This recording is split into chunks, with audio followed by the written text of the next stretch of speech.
Ok.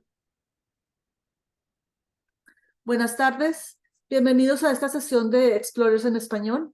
Hoy tenemos con nosotros a un invitado que nos va a hablar desde la Argentina. Soy Jimena Perry, coordinadora del proyecto Explorers. Y como les mencioné, tenemos hoy con nosotros a Marco Daniel Muñoz. Permítanme presentarlo. Marcos Daniel es docente y comunicador social, especialista en comunicación pública. Es formado en la Universidad Nacional de Cuyo, Mendoza, y actualmente trabaja en Radio Nacional Neuquén como productor y conductor de Aguas Fuertes Patagónicas, que es de lo cual nos va a hablar hoy, podcast sobre historia de la Patagonia de Argentina y Chile.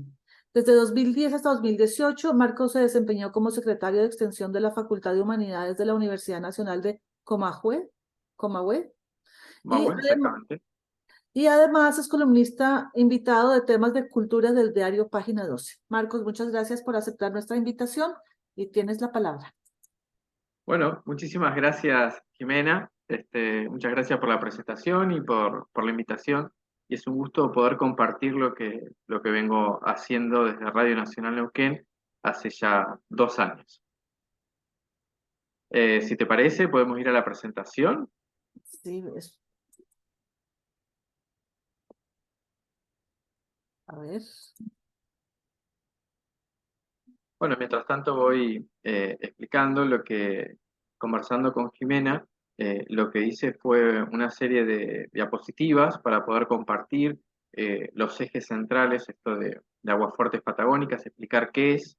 Para mí, Aguasfuertes Patagónicas, como una primera aproximación, es decirle que es un documental sonoro, porque las entrevistas que voy generando a partir de la muy buena predisposición de los invitados y de las invitadas, me parece que amerita que quede en un archivo, en un repositorio digital y que sea tomado como documentos en clave de presente y el día de mañana pueden ser utilizados.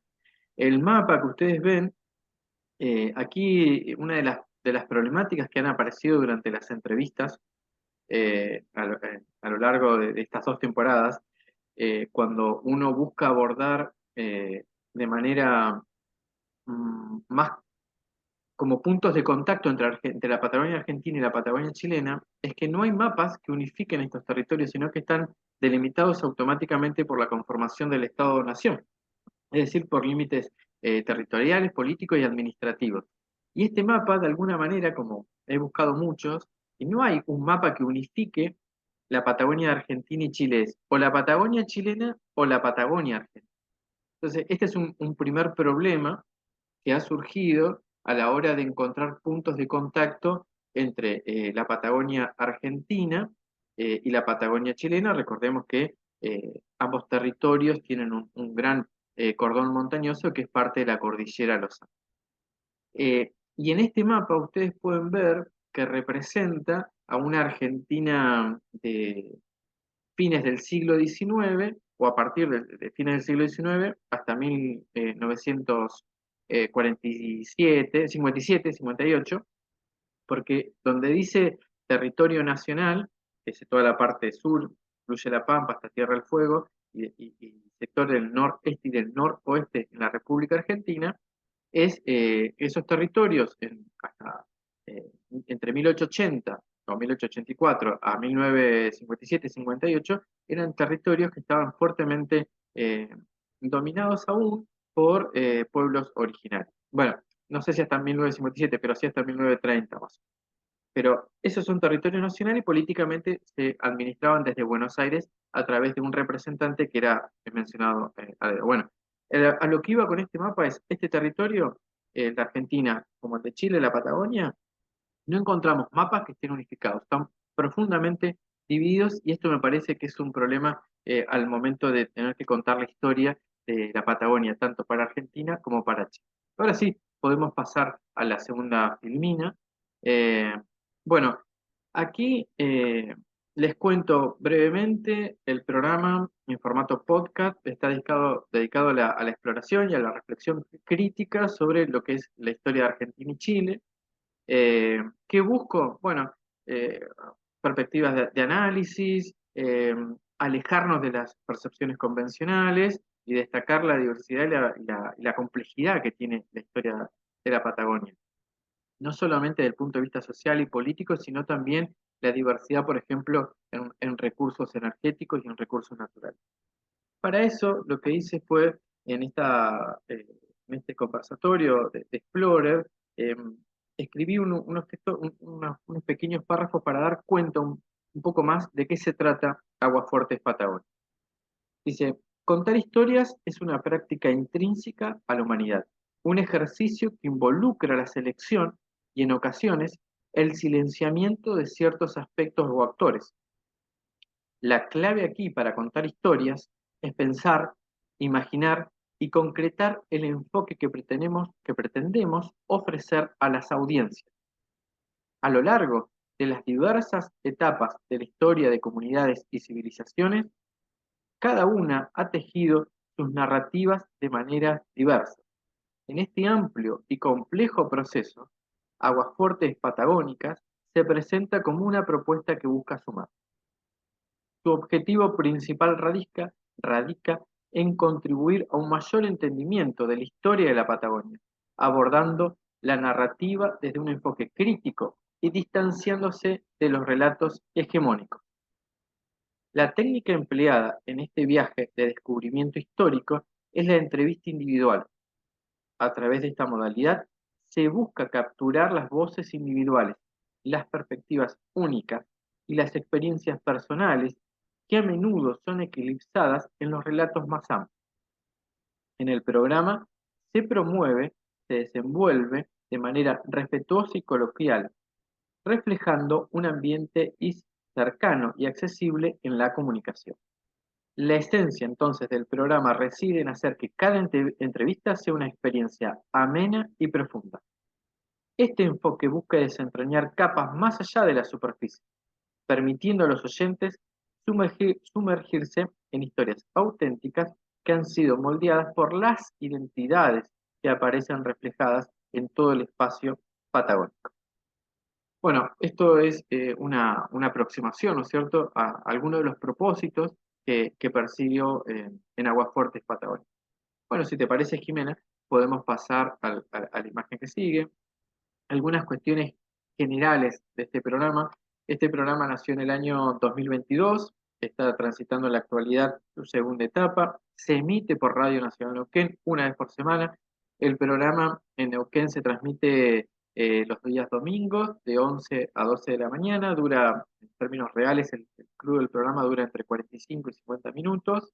Eh, lo produzco, lo conduzco quien habla, en este caso mi persona, y un aliado, como digo yo, en esto es Daniel Arroyo, que es quien edita el programa. Yo el programa siempre lo grabo, no sale en vivo automáticamente, se graba en la semana y después se edita.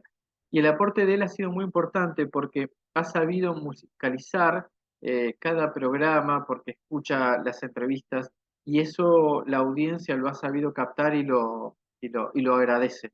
Entonces, esto me parece que es parte de una de las claves por las cuales, desde mi perspectiva, Aguasfuertes Patagónicas viene estando de manera consolidada en la audiencia. Dentro de los objetivos generales que tracé para este programa, yo creo que estoy transitando la etapa número uno, que fue la etapa de probar, de experimentar, ver qué grado de receptividad generaban las audiencias, creo que ha sido bueno, y también me ha permitido ir armando de forma gradual una red de contacto con distintos investigadores de Argentina como de Chile que hayan investigado o que estén investigando en la Patagonia. Después, otro rasgo que yo intenté darle desde un primer momento es que los episodios no sean solamente reproducidos por Radio Nacional Neuquén los días domingos, sino que queden alojados en algunas plataformas para que las personas interesadas en poder escuchar lo que uno hace en el horario y en el tiempo que puedan, lo tengan a disposición. Entonces, ahí está, por ejemplo, la plataforma Spotify o la misma página web de la radio, o las redes sociales como Instagram del programa. Bueno, todo lo que uno pueda sumar en este sentido, yo creo que viene bien, va a ser bien recibido. Este programa además se está escuchando en Radio Nacional Zapala, en Radio Nacional Chosmalal, que es provincia de Neuquén, Zapala zona centro Neuquén, Radio Chosmalal zona norte, Radio Nacional Mendoza Quino a unos 900 kilómetros, y Radio Nacional Río Turbio en Santa Cruz, ya más al sur. Es decir, el programa en este segundo año ha logrado encontrar 4 emisoras más que se suman a la retransmisión de estos contenidos. Ahora sí, si te parece, vamos con la filmina que sigue. Bueno, aquí la misión, digamos, como los propósitos, también voy a leer algo para no olvidarme de algunas cuestiones importantes que me parece que son centrales. Y digo, en esta fase de mi trabajo con aguafuertes patagónicas, me sumerjo en la dimensión de comunicar historia o sociabilizarla. Este proceso implica una tarea compleja que abarca desde la cuidadosa selección de temas hasta la exhaustiva lectura del material y la meticulosa producción de la estructura en cada entrevista, adaptada al tema específico para esa ocasión. Durante las entrevistas, mi objetivo principal es establecer puntos de conexión significativos con el presente. Busco proporcionar a la audiencia un puente tangible entre los acontecimientos históricos que se abordan y su relevancia contemporánea.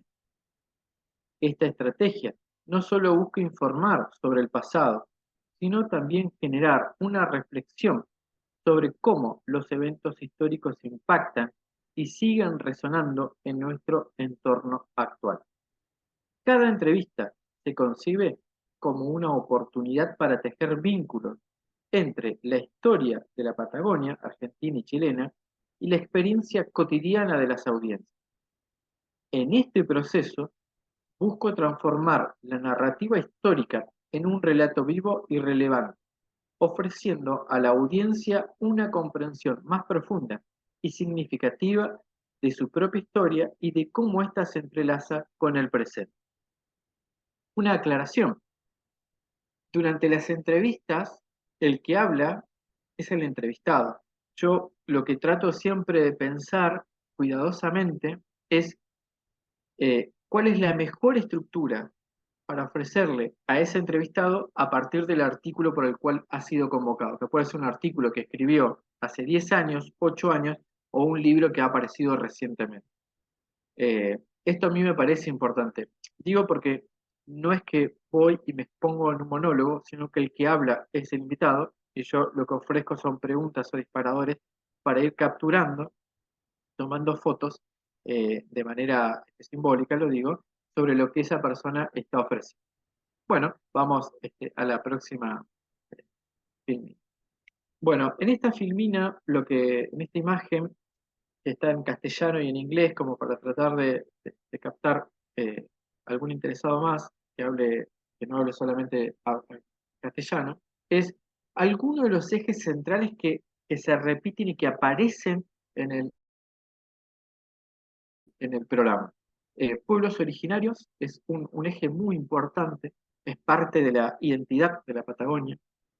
Lo que ha pasado en los procesos independentistas, y esto no incumbe solamente a la Patagonia, sino a toda América Latina entre 1810 y 1832, el proceso de conformación del Estado-Nación a partir de 1880.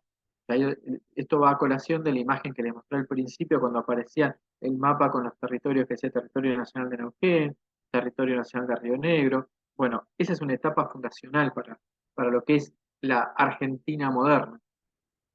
Los territorios nacionales y su proceso a la provincialización, ¿no? Estos territorios de la Patagonia fueron durante 60 años territorios más, 70 años territorios nacionales, es decir, no tenían derecho al voto, no podían elegir sus representantes y el Poder Ejecutivo, estaba en Buenos Aires, eh, delegaba a la persona condujera los destinos de cada de estas provincias que hoy serían Neuquén y Río Negro, en aquel momento territorios nacionales. Bueno, ya en la etapa provincialización, que es de 1858 en adelante, todo lo que es la democracia y sus distintas etapas. Recordemos que en Argentina, además, ahora el próximo 10 de diciembre cumplimos 40 años de democracia ininterrumpida, con nuestros altibajos y nuestras deudas pendientes, por supuesto. Pero bueno, eso también ha originado muchos programas en torno a distintos ejes para reflexionar sobre qué está pasando, cómo se ha vivido, cuáles han sido los momentos centrales de la democracia en la República Argentina. Algo que no aparece en este esquema que armé, pero que por una cuestión de tiempo, pese a que pueblos originarios aparece aquí arriba, ¿no? Veámoslo todo en 3D, porque si uno se pone a investigar y a conocer la historia de los pueblos originarios, llega hasta el presente, por eso la flechita a modo de referencia cuando habla de democracia, porque son todos los ejes están vinculados con todos los tiempos. Entonces, en Aguafuerte lo que hago es planificar mucho y darle tiempo a que los temas o los ejes de cada tema se vayan conectando con otros espacios, con otros episodios. Y esto a mí me parece muy importante porque el programa tiene que ser dialógico en eso también. No debe ser expositivo, sino dialógico e ir citando permanentemente qué se dijo antes, a quién se entrevistó, sobre qué habló. Y ese sí es más mi rol, que lo llevo adelante o intento llevar adelante en cada episodio. Ahora podemos pasar a una filmina. Bueno, aquí, como una frase me parece importante, que es un eje en el programa, es algo que ha escrito la profesora Susana Bandieri, docente, historiadora aquí en la Universidad de Comahue, de amplia trayectoria, especialista en historia regional, muy reconocida, cuando dice la historia, el pasado, cobra sentido cuando lo articulamos con el presente y el futuro. Y para mí esto es central, por eso hablo de historia viva. La historia es viva cuando logramos hacerla dialogar con el presente, pero con la intención de poder entender qué es lo que nos está pasando. De poder analizar, poder pensar, poder ser críticos con fundamento. Entonces, bueno, aquí Susana es de aquí, de Neuquén, o está viviendo hace muchos años en Neuquén, ha estado en el programa, y esa es la foto de este año, si no recuerdo mal, cuando estuvo visitando Aguafuerte. Estos son los estudios de Radio Nacional Neuquén. Bueno, esa frase yo la quería mostrar como un horizonte ideológico, ¿no? Y pragmático. Para mí tiene que ir por ahí la cosa. Bueno, ahora podemos pasar al próximo, a la próxima filmina. Ahora lo que quiero hacer, a partir del título que le di a este conversatorio, cuando yo les hablaba de agendas situadas, bueno, tratar de explicar un poquito a qué me refiero o en qué estoy pensando esto de agenda situada y tiene que ver, tiene un puente de conexión muy claro con lo que expresaba Bandieri y con lo que yo había leído antes, ¿no? Que es dar visibilidad en el programa de radio a aquellos hechos del pasado que siguen haciendo eco, que retumban en este presente. Lo de los pueblos originarios es una de los ejes. Sobre quiénes son los dueños de las voces de la historia es otro eje. Sobre los silencios que la historia oficial ha venido construyendo, y cómo detectamos eso. Bueno, revisando manuales y sobre lo que la población en general recuerda sobre qué es historia, y después cuando uno les ofrece trabajos que han sido producidos en el seno de las universidades, en el caso de Argentina, generalmente o casi siempre públicas, y en el caso de Chile, así tenemos otra realidad, pero que son trabajos muy interesantes y que merecen ver la luz. Quienes escuchan el programa quedan como regulando, como pensando sobre lo que le estás contando, porque se dan cuenta que si lo escucharon alguna vez, pero no tienen registro. Entonces, mi desafío como, como persona que ama la historia, que ama la comunicación, que le gusta la didáctica, la enseñanza, es pensar estrategias que ayuden a que desde lo sonoro, ¿no? Desde la radio, a que lo que dice esa persona a través de esa investigación que le llevó tiempo hacer, mucho tiempo, porque recordemos que una investigación no es algo que uno escribe en 2 horas ni en una semana. Una investigación seria y rigurosa lleva años, porque hay que probar cada paso que das, hay que probar cada palabra que das, y hay que explicar muy bien la interpretación que se da. Entonces, yo pongo en valor eso es lo que pongo en valor. Y para mí es muy importante que se sepa. Es un horizonte que persigo permanentemente. Bueno, me extendí, vamos a la próxima filmina, por favor. Gracias, Jimena. Bueno, algunos ejes sobre qué entiendo sobre agenda situada, más allá de que ustedes lo puedan leer, pero me voy a tomar el trabajo de leerlo con todo respeto, que busco resaltar experiencias y realidades específicas arraigadas en un contexto definido. Pero siempre recuerden, y fundamentalmente, que estos ejes son a partir de trabajos de resultados de producciones académicas. Lo que los docentes o los investigadores expresan en el programa es conocimiento validado, digamos, ¿no? Digo, está trabajado, ha pasado los filtros de la academia, y lo que busco, lo que yo les ofrezco al docente es: perfecto, transitaste todo esto en el mundo de la academia, pero esto merece ver la luz. Esto necesita ser sociabilizado, necesita al menos ser ofrecido. Después las audiencias, si se enteran, tendrán la posibilidad de poder escucharlo si así lo desean, ¿no? Entonces, y un ejemplo que yo pongo al lado, pues ejemplo en todos los casos, tiene que ver con un trabajo que a mí me impactó, me pareció muy interesante, sobre una investigación que después se transformó en un libro de la doctora Carla Manar, aquí historiadora de Comahue. Es sobre un libro que ella escribió sobre los hermanos Pincheri y la guerra a muerte, aquí en la frontera de Neuquén con Chile, en la zona de Neuquén, ¿no? Neuquén, Araucanía chilena. Y una de las cosas que ofrece la docente a través de sus 20 años de investigación en esto es que la guerra en el proceso independentista no terminó en 1810, ni 1812, ni 1815, termina después de 1832, después de esta batalla, de esta guerra a muerte que se libró en estas tierras. Y eso también ofrece un nuevo foco sobre cómo fue el proceso independentista, quiénes fueron sus actores, por qué los hermanos Pinchera hasta último momento levantaron a viva voz y defendieron al rey Fernando. Entonces, esto me parece un ejemplo como para tener. Después, otro ejemplo, otra pequeña definición a partir de un ejemplo que voy a compartir, es dar voz a aquellos aspectos menos representados o pasados por alto por la narrativa general. Bueno, doy dos ejemplos. Los líderes indígenas en Patagonia, quienes se resistieron justamente al avance o a las políticas militares de Julio Argentino Roca y de Saavedra en Chile, el avance militar sobre los pueblos originarios, que eso llevó o se intentó exterminar, hay que decirlo. De hecho, en Argentina por primera vez hace unas semanas se encontraron las primeras fosas comunes de indígenas asesinados por los militares argentinos. Esto es un hecho importante para compartir. Entonces, este es un eje, es un ejemplo. Otro ejemplo son la presencia de descendientes afro en Patagonia. Es algo de lo que tampoco se habla, o se habla muy poco, y cuando se los menciona a veces se los menciona de manera accidental. Bueno, después otro propósito es tratar de enfocarme en historias, en vivencias, en problemáticas que sean muy específicas de nuestra geografía. Y uno de los ejemplos que doy, justamente a partir de las fotos de Susana Bandieri, eh, una de las entrevistas que hice con Susana, es cuando ella explicó detalladamente, cuando finaliza o a medida que va avanzando el ejército argentino sobre las tierras que pertenecían a a las comunidades originarias, a los pueblos originarios, es que venían los militares, mataban, y atrás venían los escribanos ya certificando a quienes le iban a pertenecer esas tierras, ¿no? Entonces, esto me parece importante decirlo porque da cuenta al día de hoy un problema enorme que tenemos en Patagonia, es quiénes son los verdaderos dueños de la tierra. Y no solamente quiénes son, sino a dónde tienen esas tierras, ¿no?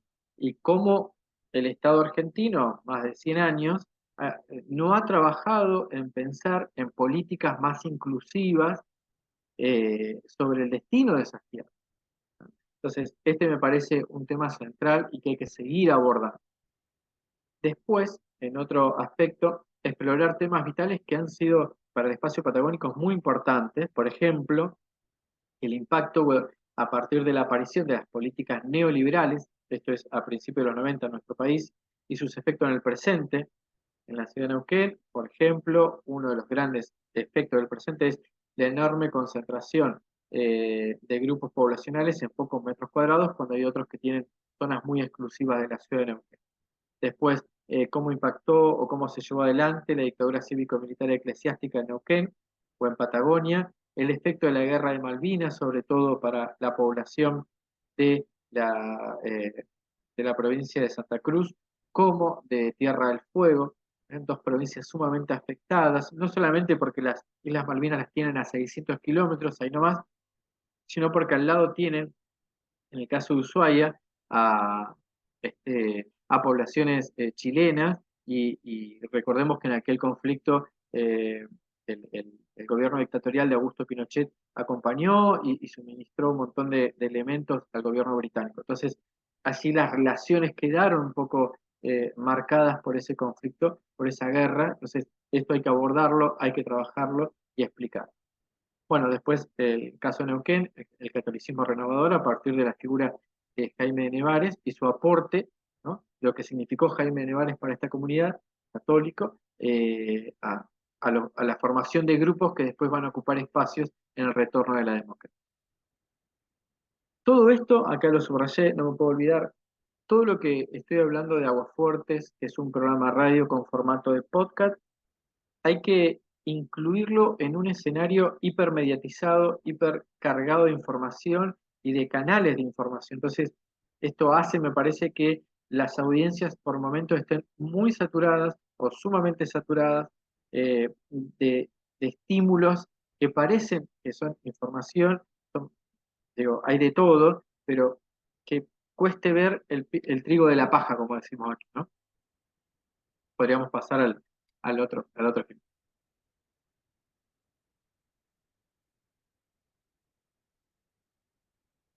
Bueno, ya en esta última etapa, digamos, esta es una obra de Antonio Berni, un artista argentino que me gusta mucho. Allí podemos ver a trabajadores, ¿no? Después de jornadas de trabajo cansados, jornadas extenuantes. Y, y a mí esto me provoca muchas preguntas. Entonces, anoté en relación a lo que venimos hablando sobre Aguafuertes y la historia pública y la comunicación, algunas preguntas para compartir con ustedes. Eh, ¿Quién o quiénes han escrito la historia? ¿Qué dice la historia que escriben ellos y qué dice la historia que escribimos nosotros? ¿Y desde qué enfoque vamos a contar la historia? ¿Vamos a ceder el lugar de significar la historia a las expresiones discursivas, ácidas, conservadoras? ¿O vamos a ir a contar también otra historia? ¿Cómo queremos vincularnos con el pasado? ¿Cómo lo vamos a contar? ¿Necesitamos la comunicación para esto? ¿Para qué la necesitamos? ¿Necesitamos la historia? ¿Para qué la necesitamos? ¿De quién es la interpretación de los hechos y de sus contextos? Esto quería ofrecer estas preguntas porque me parece que no todo pasa por poder compartir con ustedes lo que hago, sino que hay interrogantes permanentes que se van presentando y que me parece que no hay que perderlos de vista porque son nuestro faro. Bueno, ahora podríamos pasar, creo que nos queda una filmina más. Bueno, expectativas en relación a Aguafuerte y este proyecto de Aguafuertes que se emite en Radio Nacional Neuquén. La intención siempre es generar redes, compartir lo que uno hace, recibir información, recibir miradas, recibir comentarios, todo lo que permita crecer y poder llegar de la mejor manera a las audiencias. Y después, bueno, ojalá que se pueda dar también, a partir de este proyecto, establecer alianza o con, no sé, con fundaciones, con otras organizaciones sociales, con universidades tanto de Argentina como de otros países. Eso me parecería algo valioso, ¿no? Así que bueno, hago la invitación y cuento un poco de mis expectativas. Bien, creo que nos queda una más, no estoy seguro.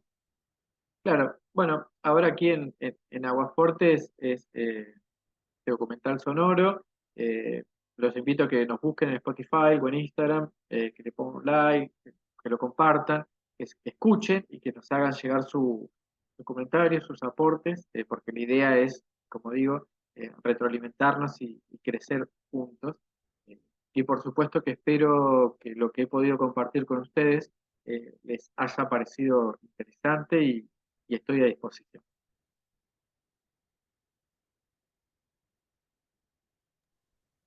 Marcos, muchas gracias. Yo tengo una pregunta que es como una pregunta en dos partes para empezar. Yo quiero preguntarte primero, ¿qué te llevó a ti como investigador, como comunicador, a crear este podcast? Y la segunda pregunta que tiene que ver con la primera, con esa primera es, tu podcast es bastante crítico, es como bastante, pues que me parece importante. ¿Qué te llevó a ti hacer un podcast así y no de historia convencional escrita por los ganadores, la historia de siempre? Claro. Bueno, en uno de los temas que recurrentemente han aparecido en Aguafuerte Patagónica y que lo he conversado con las invitadas y los invitados es que en Argentina se cuenta la historia siempre desde Buenos Aires, ¿no? Y, y está bien, digamos, pero lo que pasa en Buenos Aires no es lo que pasa ni lo que sienten en Buenos Aires es lo que nosotros sentimos. Y lo que para ellos puede ser muy bueno, para nosotros puede ser lo opuesto. Eh, entonces, esa distancia de interpretación entre los mismos hechos y escuchar por los medios masivos eh, que, que la historia es lo que pasa allá, hace que se invisibilice a 14.000 kilómetros cuadrados o a toda la Patagonia, tanto de Argentina como de Chile. Y a mí eso no encaja con mis cuadros interpretativos, con mi estructura cognitiva. Digo, no es eso lo que nos está pasando. Para nosotros es malo lo que vos estás diciendo y vos lo estás diciendo como bueno. Y después, el otro enorme problema que tiene esta democracia es que en Argentina tenemos una ley de medios que ha permitido la concentración de voces y de discursos y le ha quitado voces a aquellos pensamientos críticos. Entonces, a mí me parecía necesario, imprescindible poder pensar un espacio propio, eh, pero no yo hablando y opinando sobre lo que me parece bien o mal, sino que lo que hago es recurrir, como yo decía hace un rato, a investigadores o investigadoras que han trabajado durante décadas en determinados temas a lo largo y a lo ancho de la Patagonia, y es conocimiento que uno puede dar fe. Entonces, digo, esto no puede quedar encerrado en la universidad, la audiencia necesita tomar conocimiento de otras cosas, de otros relatos, bueno, mi propósito es acercarlo. Y el desafío de acercarlo no es solamente acercarlo, sino pensar cómo lo acercamos. Es algo que no dejo de pensar permanentemente cuál es la mejor forma de decir lo que vamos a decir. Un rasgo que tiene Aguafuertes es que vos no podés escuchar Aguafuertes mientras estás con 5 personas. No está pensado mi programa para eso. Está pensado para que vos escuches Aguafuertes lavando los platos, cocinando, saliendo a caminar, en el auto. Pero yo te invito a que escuches, a que hagas una pausa, porque otro problema en este presente es que no hacemos pausa. Entonces no podemos pensar. Si no hacemos pausa, no podemos pensar. Esa es la primera respuesta a tu primera pregunta. Me olvidé la segunda pregunta. ¿Cuál era? Ah, que era crítico. ¿Cómo? Me decías que es un espacio crítico. Sí, sí, sí, sí, sí, pero creo que ya la respondiste también de alguna manera. ¿Por qué Ok. no cuentas la historia de siempre? Que es más fácil.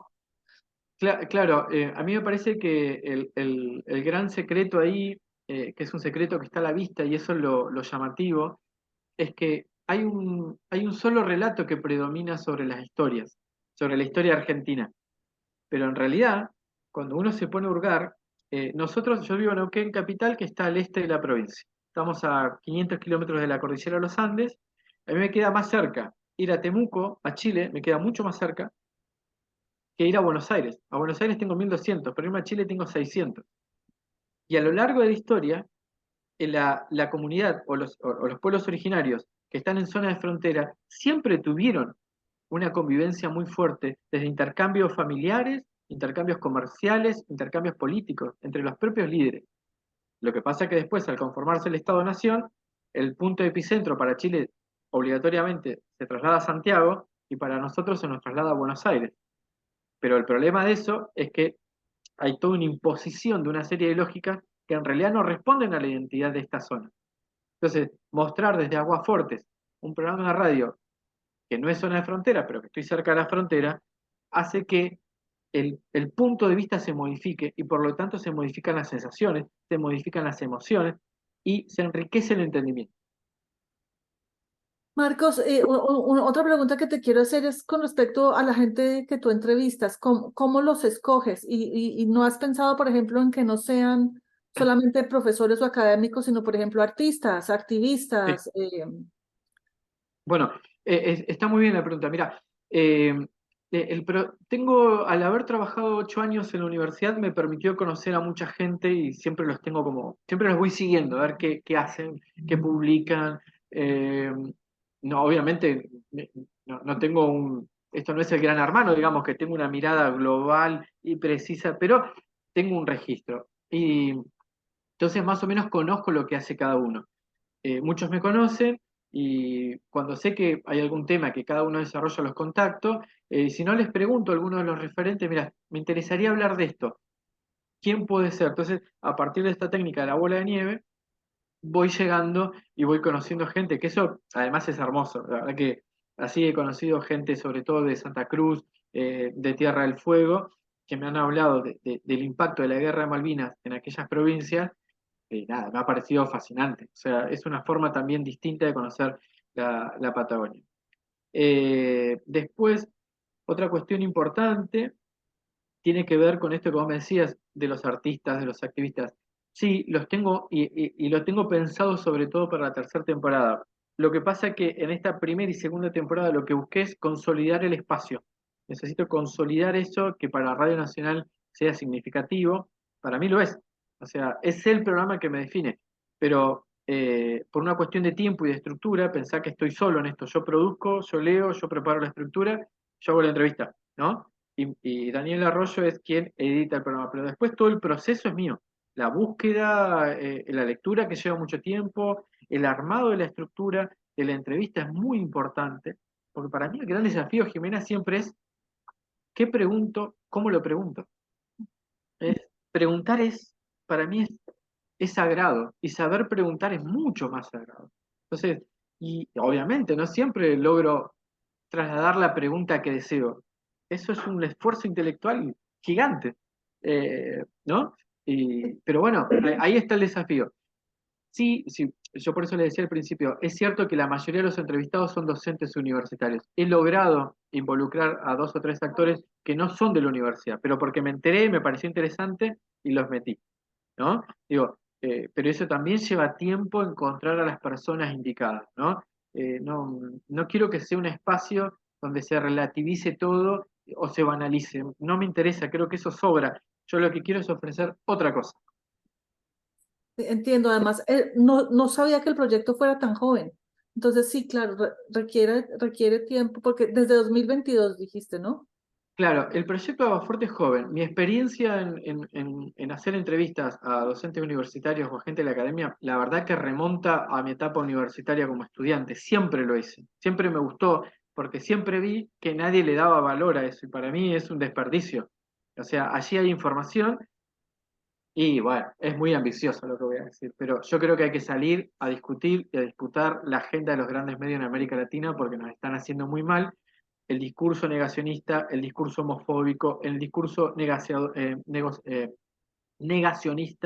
el discurso Racista, de derecha, racista, racista, discriminador, colonialista. está a De la acuerdo. orden del día. Y me parece que hay que salir a enfrentar eso, pero enfrentarlo con argumentos, enfrentarlo con una didáctica muy fina, porque no es fácil. El otro día le daba un ejemplo a una compañera, digo, nosotros estamos con una agenda más de perspectiva de los derechos humanos, de manera amplia, lo digo, tomando como referencia lo que fue la Declaración Universal, eh, lo decimos por 10 medios, pero la corporación o los medios fascistas, que tenemos en Argentina, en Chile, en todos lados, son 300. O sea que son 300 voces contra 10. Y contrarrestar eso no es sencillo. Por eso yo creo que no hay que culpar a las audiencias, sino en hacer autocrítica y ver qué estamos haciendo de este lado para tratar de acercar información que la gente se sienta identificada y que les ayude a entender por sobre todas las cosas. Claro, no podría estar más de acuerdo contigo y me parece que es un gran proyecto que espero que siga durante Ojalá, mucho tiempo, pero ojalá, ojalá. déjame te hago una pregunta relacionada con historia pública. Sí. Todo lo que tú haces y la experiencia que tienes, pues para mí es perfectamente clara la relación con historia pública. Pero ¿cómo le explicarías tú a una persona que está empezando cómo te puede ayudar a ti la historia pública para desarrollar tu proyecto? Eh, a ver, lo que uno va aprendiendo y a partir de la experiencia y de las lecturas que van acercando, como te comentaba hoy, es que la historia pública me parece que tiene fuerza viva, tiene fuego interno, en la medida en que lo que uno hace sirve o le aporta a la audiencia o a la gente o a la ciudadanía o al pueblo para entender cosas que no están claras y que le hacen ruido a su entorno. Voy a dar un ejemplo, o podría dar varios ejemplos. Tengo presente lo del conflicto por la guerra de las Malvinas en el 82, ¿no? Hasta ese momento, la relación entre los habitantes de las Islas Malvinas y los habitantes de la República Argentina que estaban en territorio, en el continente, era una relación muy fluida. De hecho, nosotros en Argentina teníamos docentes argentinos que enseñaban español en las islas. O sea, era una relación de intercambio permanente, iba a aerolíneas a Argentina todas las semanas, llevaba insumos médicos, docentes, les llevaba mercadería, un proceso. Y al mismo tiempo, ¿no es cierto?, en lo que sería Punta Arenas, en Chile al sur, cerquita de Ushuaia, ¿no? Las relaciones entre Chile y Argentina en el territorio sur eran relaciones muy fluidas, muy fluidas. Vino el conflicto y dejó daños, daños que al día de hoy, a 40 años, perduran. Entonces, y cómo, a mí siempre me contaron esto, pero cuando yo tomé conocimiento y pude además hasta compartirlo de otra forma, primero porque el año pasado tuve la suerte de ir a Tierra del Fuego y conocer y estar en el lugar, ¿no? Como primer elemento. Entonces, veo toda la ciudad señalizada con elementos de Malvinas, en Ushuaia como en Río Grande. Miro bien el mapa y veo que Magallanes está ahí, que las ciudades chilenas cercanas están ahí, que la gente iba y venía como nada, lo mismo para Santa Cruz. Eh, bueno, a mí me parece que uno para poder comunicar y entender qué es lo que pasó durante la Guerra Malvinas, el impacto social, porque no es solamente a nivel Estado el problema es lo que le pasa a la gente, al común. Porque acá a Galtieri no le pasó nada, digamos. Ahora, los habitantes, los familiares de los habitantes que estaban en las Islas Malvinas y los habitantes que estaban de esos mismos familiares en Santa Cruz, las relaciones quedaron resentidas y se rompieron. Entonces, me parece que una forma de explicar distintos hechos que son complejos y que llegan al presente tiene que ver con tomarse el tiempo y el trabajo de poder entender, de hacer el esfuerzo de revivir lo que pasó para que esa historia sobre una guerra que parece tan lejana, en 1982, 41 años después, uno la pueda expresar de tal manera que todo el mundo tome dimensión. A mí me parece que me parece que el punto pasa por sensibilizar, por ser preciso, por no exagerar y por tomar precauciones sobre algunos discursos que a veces nos llevan a entender el conflicto como dual, ¿no? Digo, el bueno y el malo. Y a mí me parece que la historia nos enseña que la cosa es un poquito más compleja. Está lleno de matices. Te quiero hacer una pregunta un poco técnica. ¿Qué tipo de lenguaje usas tú, o mejor dicho, usas el mismo lenguaje para la entrevista que para transmitir al público general, o hay un cambio de lenguaje ahí? Bueno, me pasan varias cosas en relación al uso del lenguaje. Un factor es el vínculo que tengo con el invitado, ¿no? Si lo conozco hace mucho, si la conozco hace mucho, o si la conocí ayer. Eso es un primer factor. Si te conocí ayer, bueno, probablemente a lo largo de la entrevista haya un poco más de distancia. Pero también me ha pasado, por ejemplo, ahora estoy acordando que hablamos de la Guerra de Malvinas con Karim Otero, investigador de la Universidad de Tierra del Fuego, o con Marta Ruffini, que trabajó en Comahue, que ahora trabaja en Quilmes.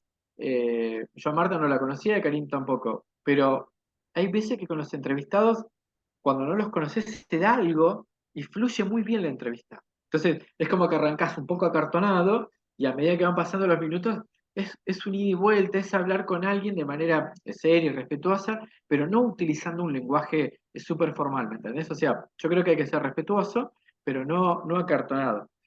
Porque si la intención es tratar de que la audiencia se acerque, bueno, yo tengo que alejarme de eso, que es un desafío para mí, porque yo a veces soy un poco cartonado en la forma de dirigirme, soy como muy formal. Pero bueno, ahí me parece que el propósito siempre es ser claros y que la gente te entienda. Cuando digo la gente es, no importa su grado, la posibilidad que tuvo de estudiar en una universidad o solamente tiene, no, yo eso es ser claro. Cuando uno es claro para todos. Si no, no sos claro. O sea, no tiene que ver el grado de escolarización, si querés. No, no. Si vos sos claro, un niño de 10 años te va a entender. Por supuesto que a mayor experiencia, mayor complejidad le vas a dar vos a esas palabras. Pero ser claro, que me entiendan, que no haya ambigüedad y siempre ser respetuoso y preciso con algunas cosas. Y, oye, y otra pregunta con respecto a las entrevistas. ¿Tus entrevistas son estructuradas, semiestructuradas? ¿Cómo, por ejemplo, manejas silencios o cosas que de pronto el entrevistado no te quiera contar? Bueno, generalmente cuando yo conecto con el entrevistado, al 100% de los casos de las más de 60 entrevistas o 50 entrevistas que llevo con Aguafuertes, el que contactó a la persona he sido yo. Yo te contacté vos, contacté a fulano. Digo, me enteré que tenés esto, me interesa, lo leo, lo estudio antes de contactarlo, ¿no?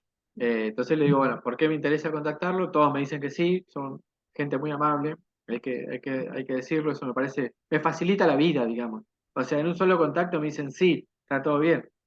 Eso es muy bueno. Las entrevistas son semiestructuradas, diría, estructuradas no, semiestructuradas, porque hay una estructura que está basada a partir del artículo del libro que he leído, ¿no? Digo, él está planteando esto, entonces hay allí un eje, un hilo conductor, y no me salgo de eso. Eh, por el momento no me ha tocado, pero es por el tono que tiene el programa, de, de que algún entrevistado o entrevistada me diga de eso no quiero hablar, no, no, eso no me pasó, porque hablamos sobre lo que esa persona ha investigado, ha producido y ha publicado, ¿no? Que ya vio la luz o que ya va a ver la luz. Entonces, uno interpreta que si hizo eso es porque le interesa que se sociabilice. Por supuesto, hay gente que tiene más voluntad de sociabilizarlo y otra que les da un poco más de pereza. Pero en general, yo te diría que en mi caso, el 100% de los invitados siempre me dijo que sí. Y siempre se muestran agradecidos. Entonces, para mí eso es un elogio, digamos. Sí, te pregunto porque en mi caso, pensando en Explorer, sí tuve dos veces, creo, personas que me dijeron, no, no queremos que nos pregunte esto. Entonces tocó como dar la vuelta, sí, pero no, no es, digamos, de acuerdo que no es el común. Oye, y te quería preguntar, ¿tú tienes alguna estadística o sabes si en Buenos Aires se escucha tu programa o alguien lo ha escuchado desde Buenos Aires? Eh, bueno, tener estadísticas en un programa de radio sobre audiencias es casi imposible, digamos. No hay forma porque se tendría que contratar a una consultora para que haga los estudios.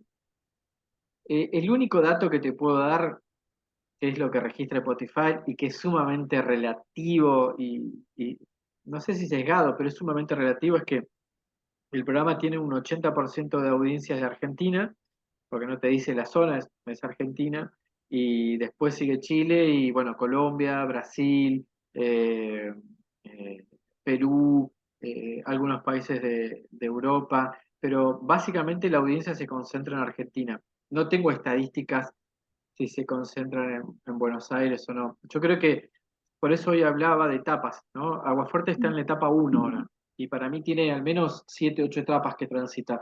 La etapa uno es consolidar este espacio en Radio Nacional Neuquén. Le cuento a la audiencia, digo, yo hoy estoy en Radio Nacional, eh, próximamente la dirección de la emisora es probable que se renueve, porque va a venir un nuevo presidente y designa nuevas autoridades y a partir de ahí los directores o las directoras probablemente muten, ¿no? Entonces, la etapa número uno está concluyendo, pero después del 10 de diciembre, que venga, imagino, un nuevo director o directora, o lo que pase, hay que volver a discutir el proyecto, ¿no? A ver si le van a dar entidad. Para mí el proyecto, de todas formas, o sea, el proyecto no se va a interrumpir. Eso lo tengo claro porque es un propósito de vida mío, digamos. Eh, el proyecto no se va a interrumpir, ojalá que siga en Radio Nacional porque estoy muy cómodo, la verdad, estoy genial. Pero el proyecto no se interrumpe porque para mí es un proyecto político. Político, comunicacional, ideológico, esto de dar voz a historias silenciadas por la historia mayor, por la historia oficial, que generalmente se escribió en Buenos Aires, que la pensaron en Buenos Aires, porque la pensaron, no es una historia accidental, es una historia que está pensada, bueno, yo no. La verdad que me parece que en esta vida uno tiene que tratar de ofrecer algo. Y lo que yo le puedo ofrecer a esta vida es animarme a contar a partir de lo que otros investigaron, hechos, situaciones, interpretaciones que nos ayuden a ser más libres y que nos permitan realmente entender lo que nos pasa. Porque creo que muchas veces las cosas que nos pasan, pero no entendemos por qué pasan. Cuando vos querés acceder a las tierras acá, decís, pero ¿por qué es tan caro? ¿O por qué el fulano aquel tiene tanta tierra? ¿De dónde la sacó? Bueno, me parece que la historia ayuda a encontrar respuestas, pero que lo que yo aspiro, y ese es el activismo político por el otro lado, es que las respuestas que ofrece la historia no tienen que quedar solamente en la interpretación. Después, otra etapa de Aguafuertes es activar políticamente para que se discuta en la agenda, bueno, esos temas que son centrales y que no se discuten. Es que me parecería interesante saber qué reacciones ocasiona tu programa desde Buenos Aires. Pero entiendo que sea por etapas, pero en algún momento tendrás que saber si hay recepción, si en Buenos Aires, ocho, es Yo pura creo, curiosidad. Me llama mucho la bueno, atención saber cómo a mí me reaccionan parece, los historiadores de siempre. bueno, los historiadores siempre, o sea, sería muy raro que salgan a contestar a Aguafuertes Patagónicas, sería como muy raro, ¿no? Pero yo creo que Aguafuertes en lo que venga, en la temporada 2024, debería tener un espacio en Buenos Aires. Yo creo que es algo a discutir, es algo que estoy pensando. Yo creo que Aguafuerte se merece un espacio de tirada más nacional o al menos más patagónica, y esto hay que discutirlo. Por eso yo te decía que para mí es central en lo que vaya a pasar aquí en las próximas elecciones y discutir esto porque entiendo que el proyecto Aguafuertes es un proyecto sumamente interesante. Han habido otros proyectos y yo valoro mucho eso. Por ejemplo, hasta el año pasado en Radio Nacional Bariloche también hay un proyecto sobre historia de la Patagonia, pero ese proyecto eran docentes universitarios de la Universidad Nacional de Río Negro que estuvieron haciendo un programa de radio. Lo mío no, yo no pertenezco a ninguna universidad, soy como un bicho raro, digamos, ¿no? En el mundo de la comunicación que ama la historia y que toma la historia para poder contarla, o elementos de la historia, o historias. Y entonces no encajo, vos querés definirme en alguna institución y todos me miran y me dicen, pero ¿sos docente universitario o no sos? Y no, pero he estudiado mucho y sigo estudiando y me encanta y le pregunto a los que saben, o sea, no es, me parece que más fácil que eso no la tengo, digamos. Entonces, Aguafuerte necesita, o sea, yo estoy mirando el futuro y digo, o el presente a partir del futuro, y digo, Aguafuertes necesita un espacio de tirada nacional y bueno, es algo que pretendo discutir y espero que se pueda dar en el contexto de lo que es Radio Nacional. Marcos, dos últimas preguntas. La primera, ¿nos puedes contar como algún ejemplo o varios, no sé, nos puedes contar un poco de las entrevistas que has hecho? ¿Cuál es una de las que más te han gustado, de las que más tú has dicho, me siento satisfecho con el resultado de mi proyecto? Bueno, primero le agradezco a todas y a todos los invitados que han pasado por Aguafuerte, porque todos me han dejado algo. Pero a mí me parece que como uno de los ejes que siempre busco en Aguasfuertes es tener muy presente, porque a Patagonia y a la República Argentina lo marcó, pero me parece que en especial los patagónicos, y dentro de los patagónicos, Santa Cruz y Tierra del Fuego, es cuando hablo de la guerra de Malvinas y su contexto. Me parece que las entrevistas que han girado ahí han sido muy importantes porque me han ayudado a mí, que yo, ¿viste? Cuando vas a la entrevista como seguro de que de que tenés las referencias claramente establecidas. Y eso que sabía que enfrente tenía gente que la tenía, no clara, clarísima. Pero aún así yo me sentía seguro porque la había preparado, la había leído, siempre miro, ¿viste? Pregunto, escucho, nunca me quedo con lo que soy. Entonces, y en esas entrevistas quedé así como, ah, me ayudaron a entender tanto, me aportaron tanto a nivel humano, a nivel conocimiento histórico. Entonces, esa entrevista, por ejemplo, a Karina Otero, como te decía, a una profe de Santa Cruz, que se me fue el nombre, que pido disculpas. eh, bueno, se me fue el nombre, pido disculpas. A Andrea Rodríguez de Neuquén.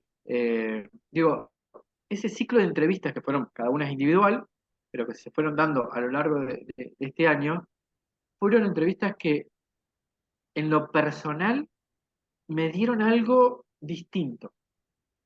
Yo no sé, cuando hablé con Karina Otero, que la entrevisté, imagínate, mandé un mensaje nada más y acordamos la entrevista.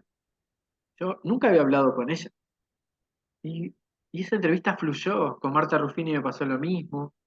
La verdad que todos han sido, bueno, con Susana Bandieri de primera, con Carla Manara también. Digo, estas entrevistas han sido muy, muy importantes. Para mí fundacionales, ¿no? Pero porque a mí me dieron la seguridad de que lo que yo estaba haciendo además era lo indicado. Y eso se agradece. Marcos, y ya para terminar, ¿alguna cosa que tú quieras añadir, algo que le quieras decir al público que va a escuchar este video en diferido, alguna invitación que quieras hacer, algún comentario ya para cerrar? Sí, primero tengo una deuda pendiente conmigo mismo y es estudiar inglés. Primera cuestión. Ahora que me he ocupado más fuertemente de lo que es la historia pública y que me interesa que otros conozcan lo que hago y me doy cuenta que esto es un desafío que yo asumo y que tengo que tratar de revertir. Porque me interesa que no solamente el público de habla hispana lo conozca, sino que quiero que se conozca en otros lados. Después, que me interesa generar redes de contacto, alianzas con otras universidades, con otros medios que estén interesados en este proyecto. Me interesa que se conozca, me interesa que se comparta lo que hago y poder acercarles el programa y que lo reproduzcan en sus zonas de origen. Después, decirles que estoy a disposición para consultas, para lo que necesiten, porque me parece que esta red que uno se viene a sumar a lo que ya viene trabajando sobre historia pública, nos hace crecer.